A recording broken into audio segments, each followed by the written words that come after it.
am starting a research project with mice. When I was a child, about like 10th grade, me and my science teacher kind of did some experiments with mice, and we learned a lot of things, and even things that back then scientists didn't know. And I disproved a lot, a few things. Now, as an adult, I decided, as I look, I've been looking into it for a little bit, and there's not really too much mice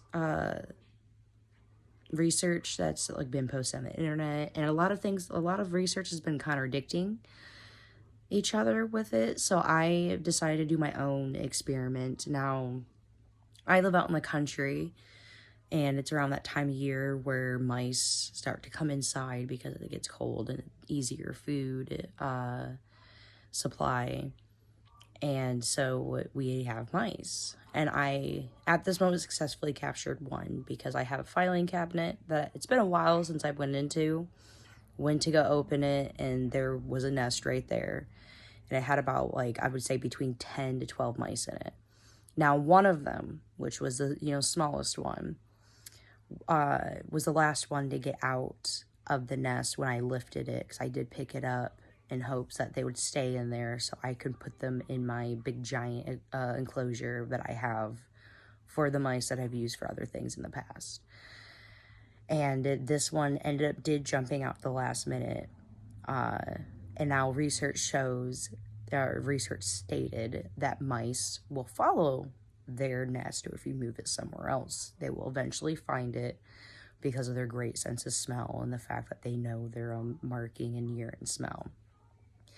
Now, at this point, it has been over 24 hours since I moved the nest. And the small one, that was the last one to jump out the last minute when it realized it was moving, was the one who found its way into the enclosure. And what I did, I set up little traps on top of the enclosure to where if they would walk into them, it would fall into the enclosure. And it's the only one to get into it. Now, by the end of the weekend, I am getting live traps to put across the house in different areas, in different places, to trap the other ones.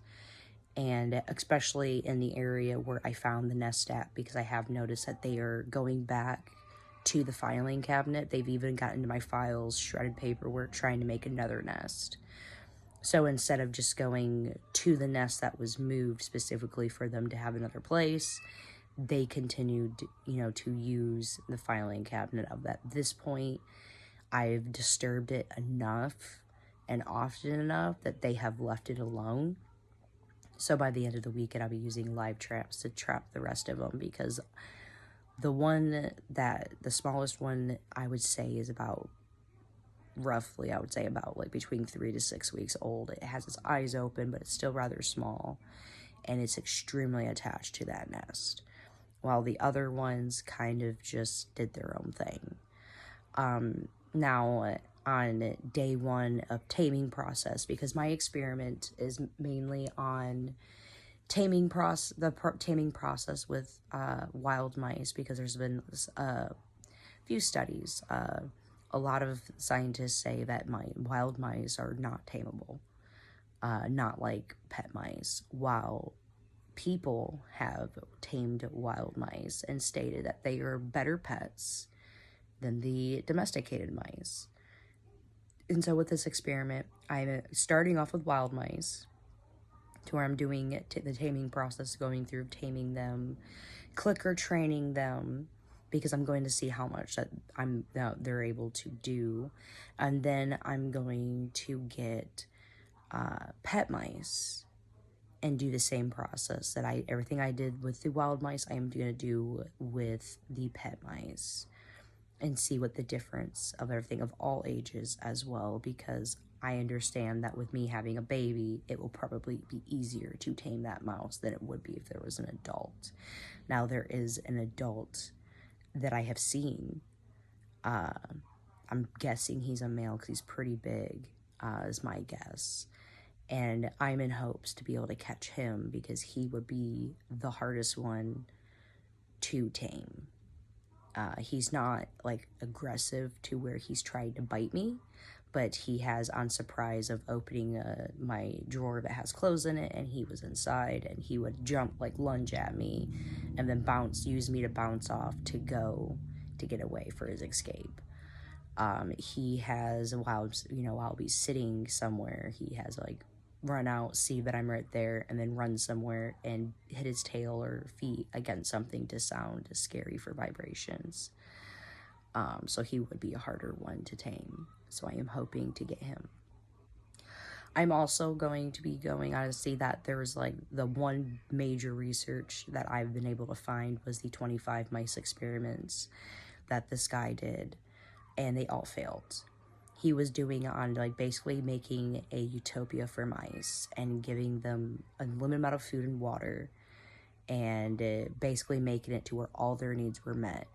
And he had enough room for 5,000 mice. Now, he only made it to 600 before it plummeted down and the mice just stopped producing and died. And I have found, while watching those videos, I have found a lot of mistakes that were made. Number one, they became extremely aggressive after a certain while. And that would be due to the lack of, they didn't have any activities in there. Then number two, they had it set up to where there were specific feeding areas with automatic feeders and waters and things like that. Well, mice are scavengers. So they are, it's nature for them to scavenge their food instead of just have it already presented to them. Even when it comes to pet mice, if you do basic research of care, they tell you with pet mice to scavenge the food across instead of having little mice bowls.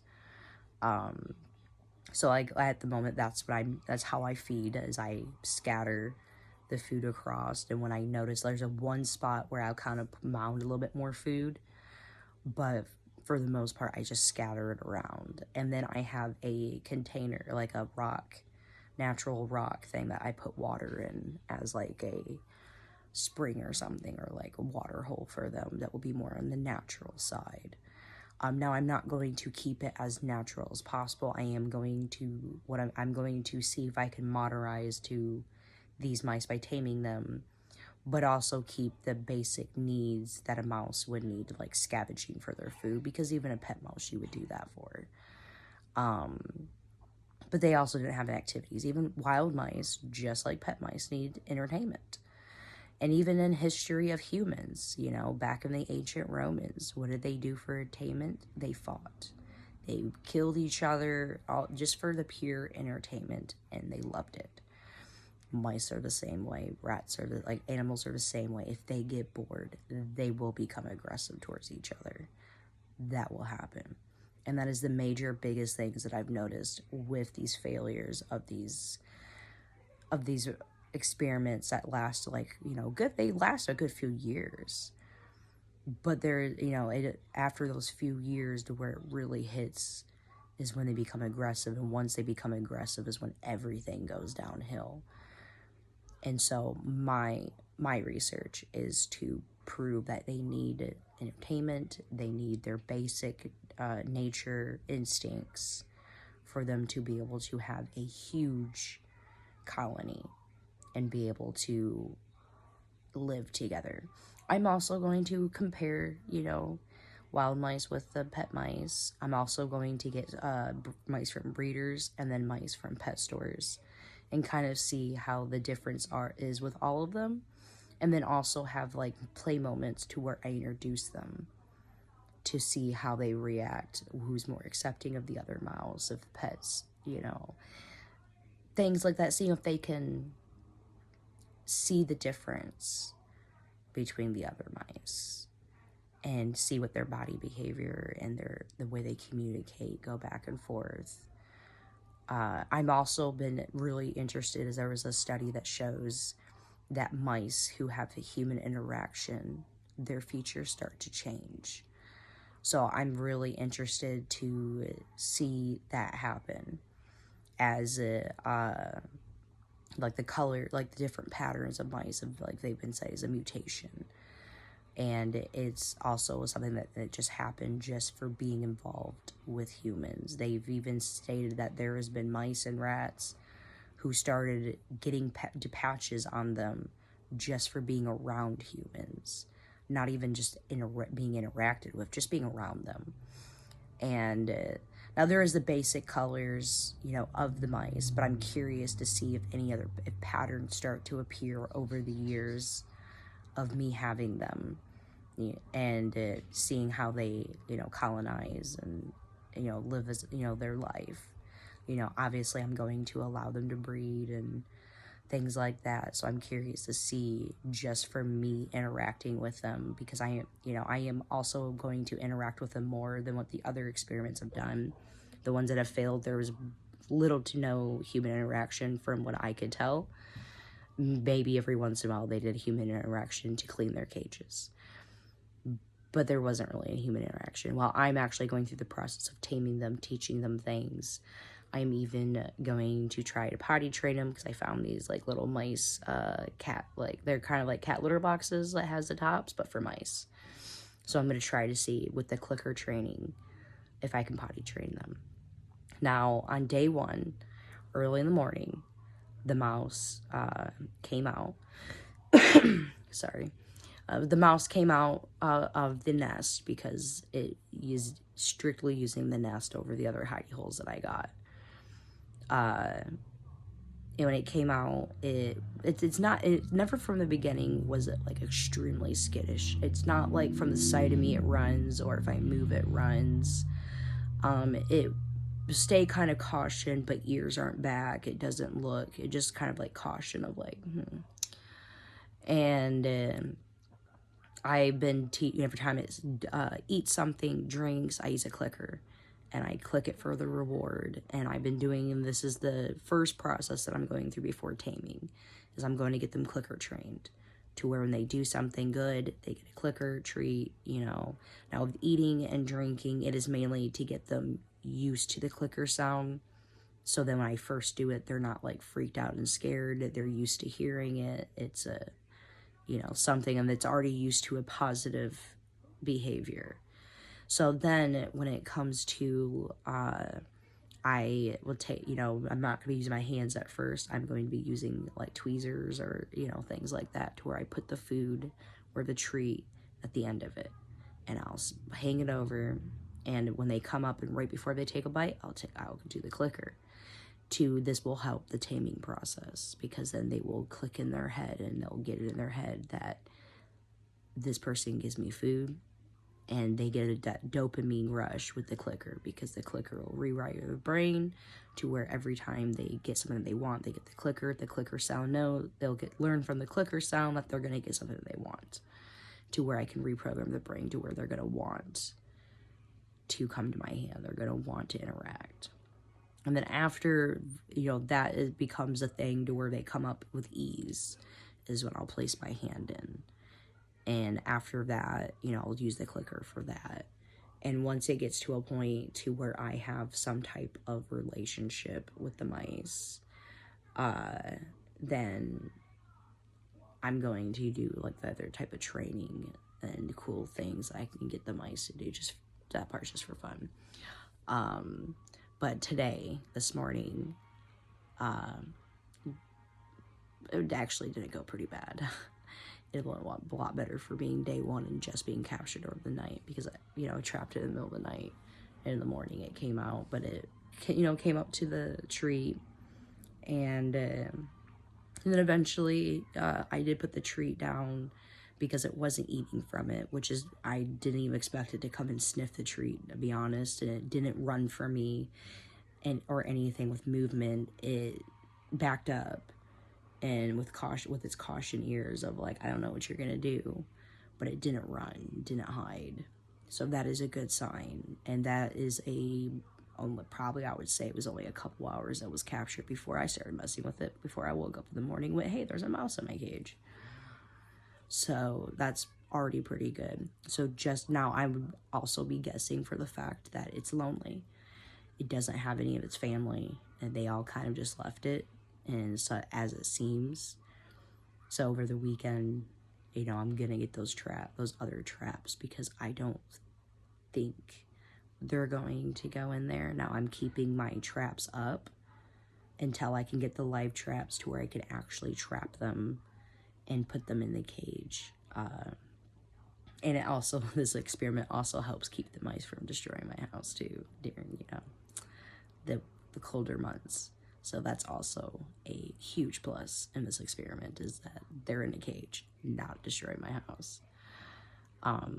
But I'm also, going to be interested in seeing the group, because right now, just one by itself, it's not too bad. I'm interested in seeing the behavior of that specific mouse change when there's more added.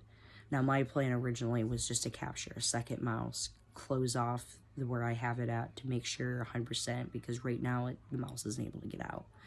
But as it gets bigger, I'd probably be able to jump higher and be able to get out. So I'm going to close it off and then use the live traps to start trapping them after that, because the mouse did, after sniffing around a little bit, immediately started finding weak spots around the tank where it can try to grab onto something and get out.